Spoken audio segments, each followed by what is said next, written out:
Goeiemôre geliefdes, wat 'n voorreg om weer so vinnig 'n bietjie met julle saam te gesels oor die volgende kwartaal wat voor ons vink.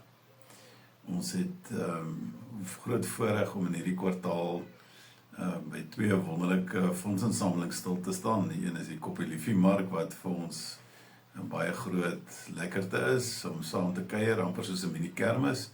En natuurlik ook ons groot wynveiling wat die 4de September is.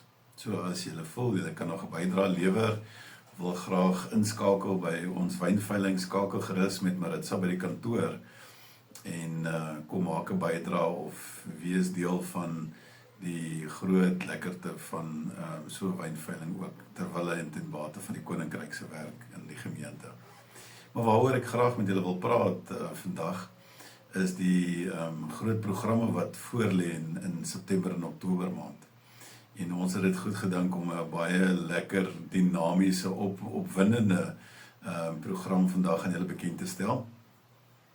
En die tema van hierdie hele 2 maande is die vreugde om te gee. Ons weet dat aan die einde van 'n jaar 'n mens geestelik en emosioneel moeg raak.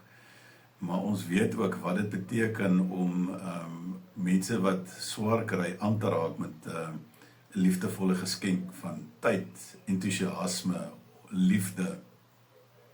Of dalk net gewoon ekstra nooitjie om iets te koop wat lekker is. So ons praat in hierdie 2 maande oor rentmeesterskap en ek die verantwoordelikheid wat ons het as gelowiges om te sien na mekaar, na God se koninkryk, na sy wêreld. En ons wil hulle uitnooi om spesiaal na die eredienste toe, om na die eredienste te kom met 'n verwagting in die hart, maar ook dan ook die bereidwilligheid om ons hande oop te maak. In hierdie 2 maande wil ons julle uitdaag en sê, maar kom groei ook geestelik in jou geloof, deur te verstaan, weer opnuut onthou hoe groot en bevoorreg ons is, en hoeveel genade ons van God ontvang. En as ons so baie van hom ontvang, hoe ons dit kan gee, en hoe klein dingetjies 'n groot verskil kan maak in mense se lewens. Klein dingetjies soos om kinders op te pas, of om skottelgoed te was, of om 'n kosblik in te pak vir iemand en 'n mooi briefie by te sit. Ja, die vreugde om mense se lewens aan te raak en te gee.